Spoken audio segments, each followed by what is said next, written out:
Today we're going to show you how to fit an aftermarket exhaust pipe to a Yamaha WR250F. Okay, we're going to remove the standard pipe and fit an aftermarket exhaust pipe to this WR250. You'd be surprised how many tools you need, because there's only two different tools that you're going to require to do this, and one's a 10mm T-bar. First of all, we just remove the right hand side cover to expose the muffler, and then there's 3 bolts that holds on this the muffler section of the exhaust system. There's just one at the back here, one in the middle,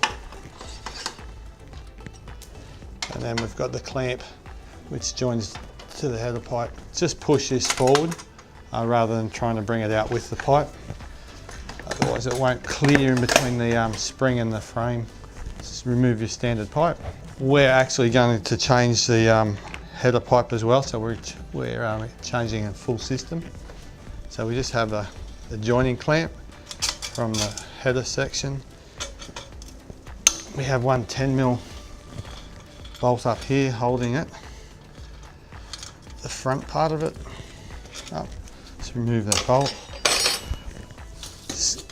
Both hands, slip it out forward and just feed it around slowly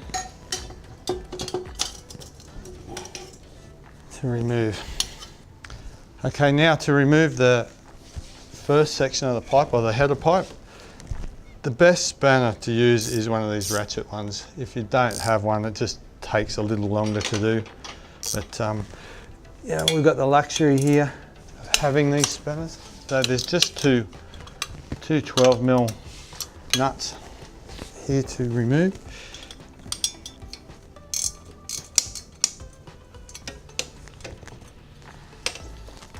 It is a pretty tight space.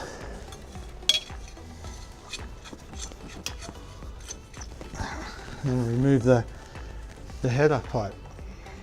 Okay, we just get our new pipe that we're installing. In this case, it's a Akrapovic pipe. It goes back on in the same sequence as that one, the standard one, came off. We just make sure that our exhaust gasket is still intact. Just run your finger around, make sure there's no nicks or cuts out of it, and you can reuse it.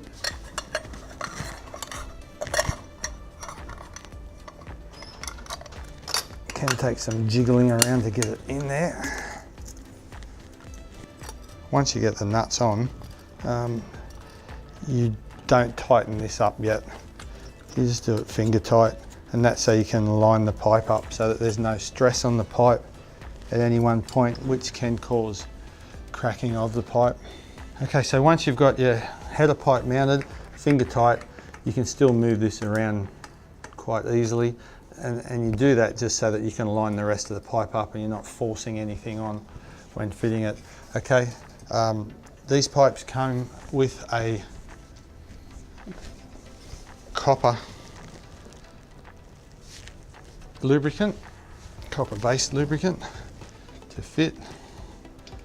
You just squeeze some of that around there, and this is purely just so that the pipe slips together better. It's not a sealant at all. It's just to make sure, and it does actually help it when you need to remove the pipe. So just give that a little bit of a spread around. We just slip our middle pipe on from the right side, and you just feed it through gently so it goes around, and line it up with your header pipe and just seat it all the way home. Okay,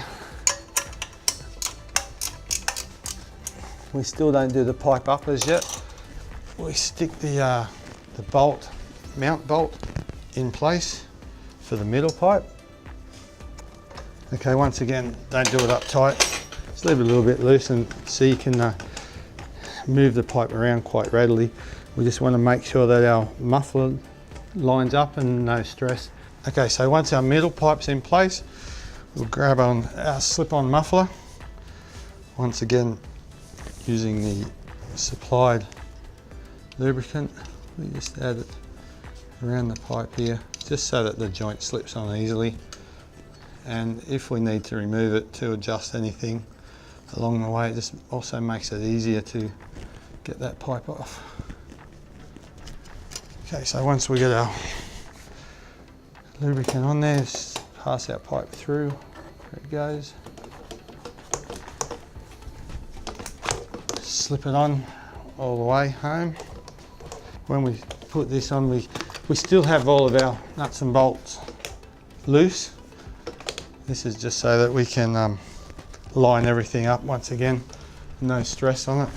Just putting this on loosely for now.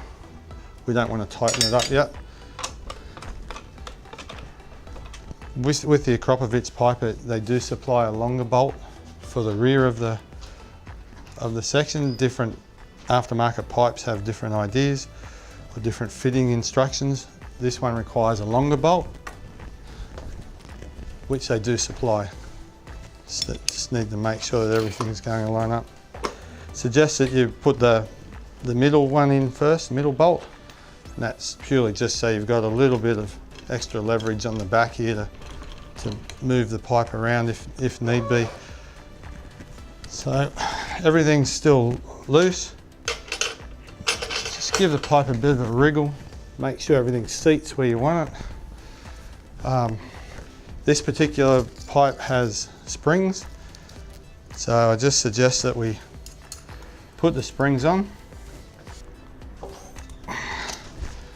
Okay, so yes, everything's still loose, but we have our springs on. Pipe's going to be in its best resting place. You know, just tighten up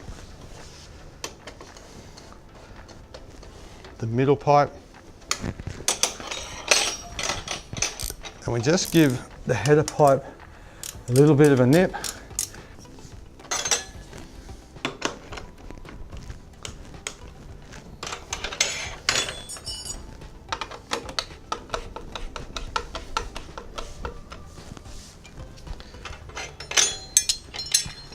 Okay, last but not least, we have one more clamp to do up. So once you've tightened everything up, now it's just a matter of putting on the heat shields. Okay, so finally we just fit up our heat shields that's supplied. Okay, Akrapovic supply a carbon fibre heat shield with the recommended torque setting on it. And that's because it's carbon fibre and it's easy to crack if you over tighten. So different manufacturers have different ideas, but read the instructions and stick to what they say. Okay, once you've completed your pipe installment, just reinstall your right hand side cover. Just 3 10mm bolts. Once you've installed your pipe, depending on the pipe, usually to get the best performance out of your pipe is by remapping your fuel injection and ignition systems. And on the WR250, this can be done with the GYTR power tuner.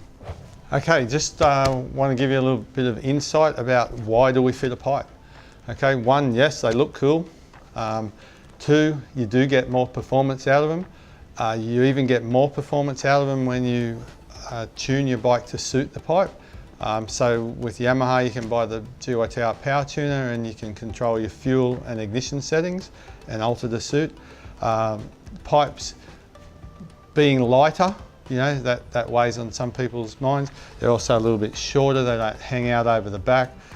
This particular one sits a little closer to the frame, so there's not so much weight hanging out the side of the bike. And yes, they are a little bit noisier. Yes, they give you more performance. But you know, in the past, it all depends on your riding style. So there's quite a few different brands of pipes out there. Some have power bomb headers, some don't, some have shorter muffler sections, some have longer sections. They all do change the power around a little bit. So you need to just do a little bit of research on what you're looking for, if you want more torque or you want more revs, where you want the power to come in. So there's a little bit to them other than just looking cool, but In saying that, one of Yamaha's great enduro riders, Chris Hollis, always loved to ride with his standard pipe. He didn't care about the performance. What he cared about is the noise rumbling around in his head all day. So if he was doing a 4-day enduro and had to ride 6 hours each day with a noisy pipe, it gave him a headache. So some guys use earplugs. Chris would just rather ride with the standard one, and done very well for Yamaha over the years he raced with us.